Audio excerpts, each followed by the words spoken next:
G'day, welcome back. Australia's landmark social media ban for under-16s is officially in effect, with kids booted off platforms like Instagram, TikTok, YouTube and Snapchat as well. Well, joining us now live in the studio is Prime Minister Anthony Albanese. Good morning to you. Good morning, and it's a proud day to be the Australian Prime Minister. This is a reform that's come from parents who'd lost their young sons or daughters.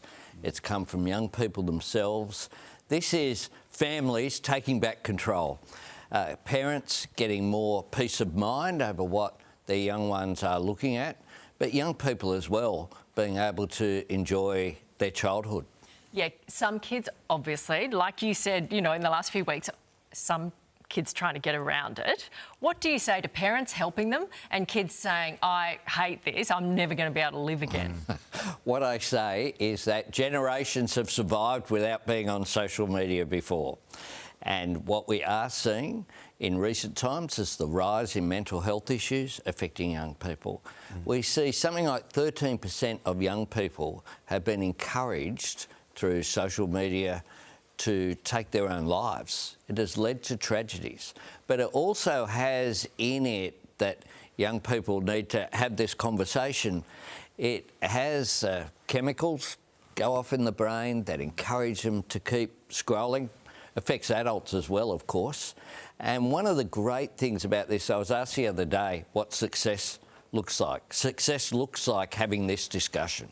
Yeah. People being aware. Technology has done wonderful things for our lives, but we need to keep in control of it.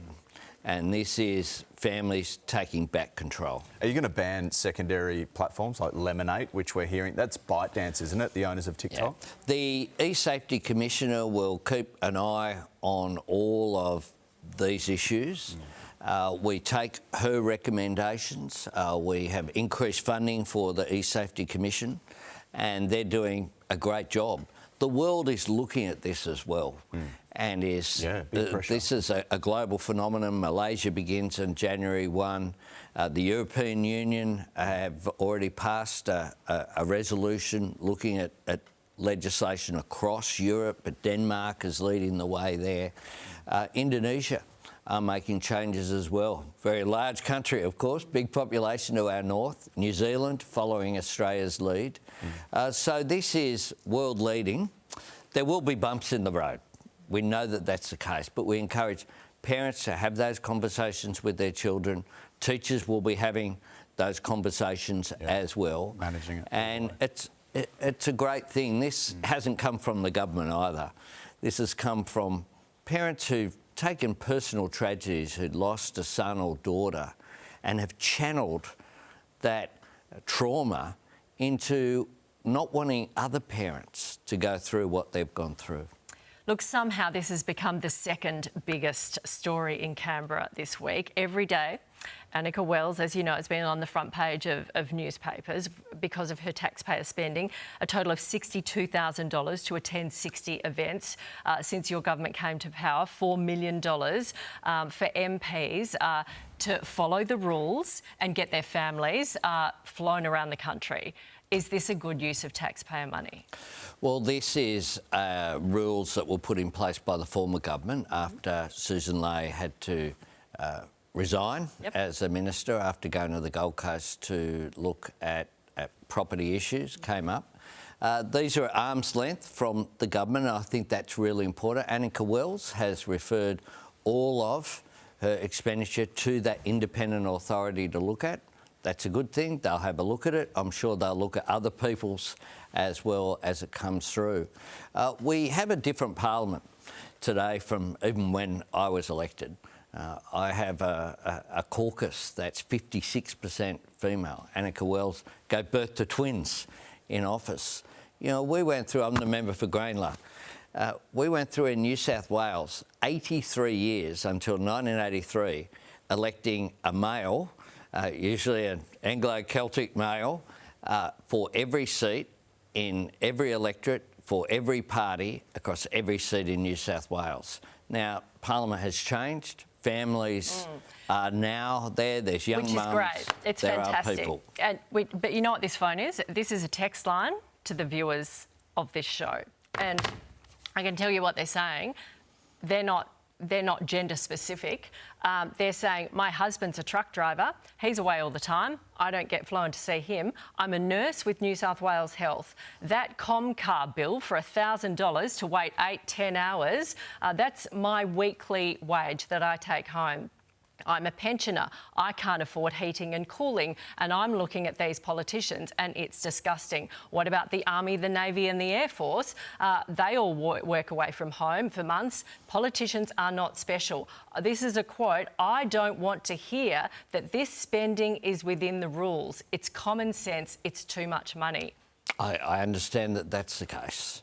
Should the rules change? And whenever, well, the rules are not, I haven't set the rules. But you have an opinion, you're the head guy. We have an independent, one of the things that's really important. The REM Tribunal, something at arm's length, sets my salary and the salary of politicians.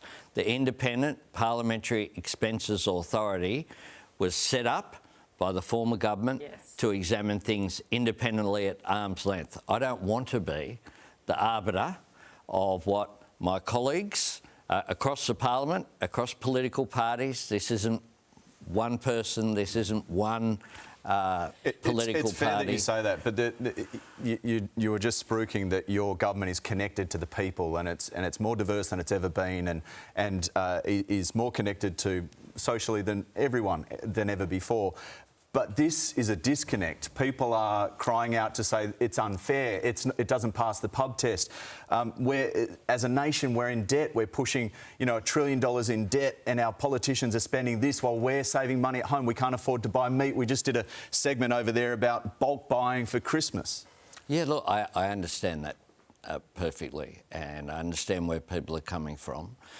When you ask people about MP salaries, or you'll get a common answer across every single dollar that is spent by parliamentarians. But this began, of course, with the minister's visit to New York. That was a really important event that has led directly to global action following Australia. And one of the things that's been really important here is that Australia not be isolated, that we not be the only country that are taking action, because then the big tech giants would certainly be targeting us. It was about the $90,000+ it cost to get her and two of her staff over there. That's the Well, they weren't even all her staff, by the way. One of them was a departmental officer. OK, whoever they were, when you saw the bill, because you signed off on this, when you saw that it was 3 lots of $35,000,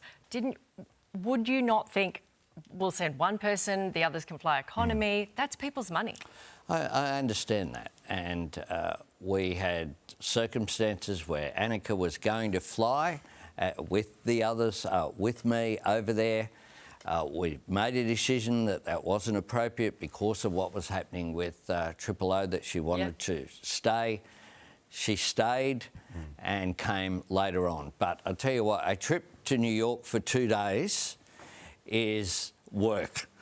That's not fun. I flew to Washington. Worth $100 grand? I flew to Washington recently. It would have cost more than $100 grand for me to fly to Washington to meet President Trump in the flight that we did with media, all queuing up to be a part of that flight that I took over there, as we did to New York as well. Will you promise to look at it, poly spending? We always look at measures, and the Independent Parliamentary Expenses Authority examine these things on a consistent basis, and they will continue to do so. And if they want to stick with the 3 business class airfares that every MP gets to fly their family around, you're OK with that? No, what I'm OK with is it being at arm's length from me. I don't want to be the arbiter anymore. The guy who dobs everyone in. Any more than that, then you get to decide Shervo's salary or what his conditions are, or vice versa. Except the taxpayers aren't paying for us. That's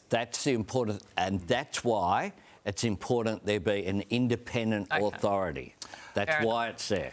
We're out of time. Thank you so much. Always Fantastic. Enjoy having you in the studio, particularly. Congratulations to you and Jodie as well on a beautiful wedding. Enjoy your first Christmas together. Yeah, as a married couple, I should say. Can I take the opportunity to just thank the generosity of Australians for the warm messages that we got? It was truly heartening Yeah. that people, you know, love is love. And it was a great celebration of that in front of our family and friends, and people were really generous. It looked lovely, and it looked personal, and congratulations. Thanks for coming. Thanks And so I think we've got some of the food left over, so you can pick up some on your way out. If you want to. Thank you very much, Prime Minister. Stay Thank with you. us.